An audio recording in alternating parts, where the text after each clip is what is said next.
So you guys have probably heard about this thing called global warming that's caused by carbon dioxide, and it's really bad, and it's really bad. We need to fix this problem. Here's something that you might not know.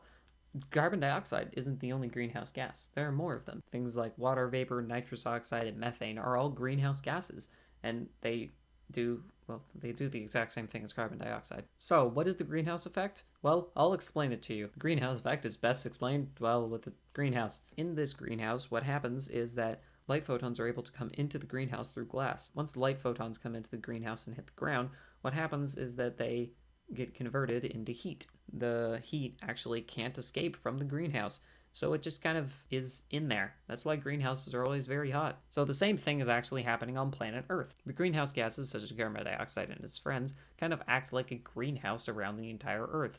Light photons can come in through the atmosphere, but when they try to get back out, the greenhouse gases don't let them. So because of the greenhouse effect caused by greenhouse gases, the planet is warming more than it should be. Now, here's a quick little tidbit before you go telling everybody that we need to eliminate greenhouse gases from everywhere. We kind of need the greenhouse gases. If we didn't have those greenhouse gases, well, then all of the heat would escape. There would be no heat left, and the world would turn into a giant ball of ice, which would not be favorable. Although popsicles taste good, human popsicles probably don't. Because of all of the greenhouse gases that we've emitted over the years, the amount of pollution in the air has actually gone up a massive amount. Here is a beautiful chart that I found online showing the parts per million of carbon dioxide in the air since, well, a very long time ago. And as you can see, in the past about 80 years, it's actually gone up quite a lot.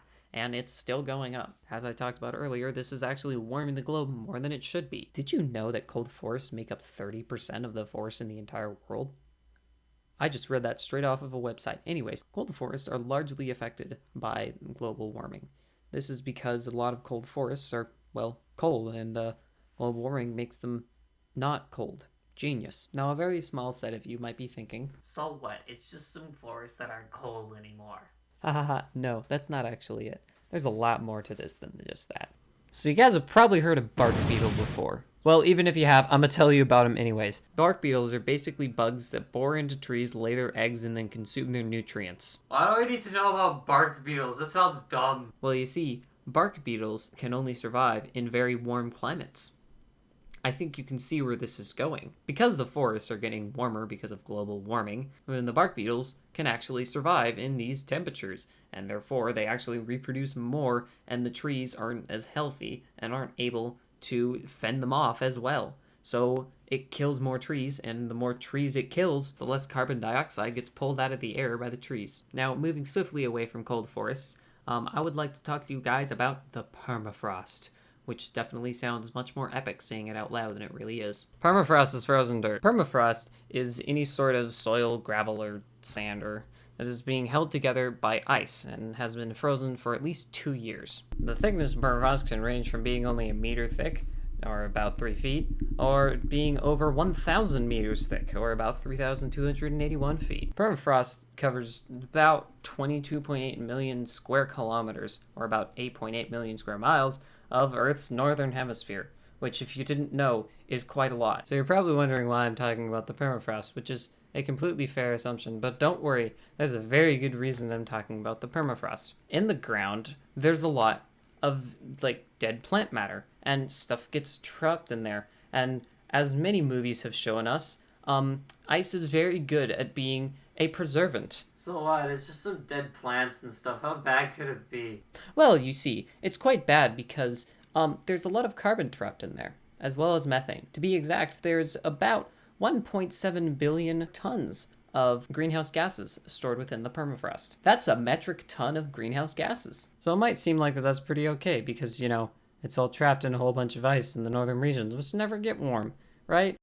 Yeah, no, they're starting to get warm. Global warming is warming them up because as they get released, global warming gets even worse. And as global warming gets even worse, the permafrost melts even faster. And it's a perpetuating cycle. As Greta Thunberg says, "You have stolen my dreams and my childhood with your empty words, and yet I'm one of the lucky ones. People are suffering, people are dying, entire ecosystems are collapsing. We are in the beginning of a mass extinction, and all you can talk about is money and fairy tales of eternal economic growth. How dare you?"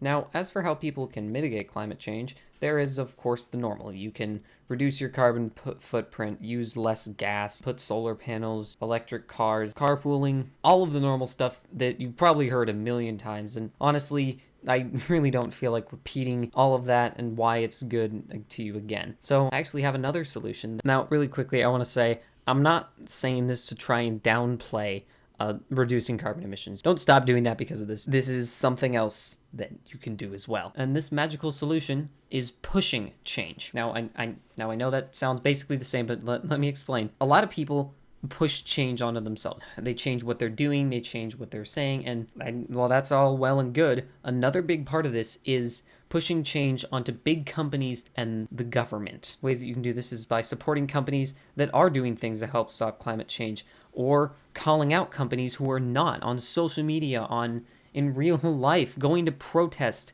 talking about world problems with other people to spread awareness. And one of the bigger things, I know that a lot of people who are going to be watching this are going to be going into voting soon. Well, voting age. Please vote. It is so incredibly important, and it makes such a big difference. So please remember to vote.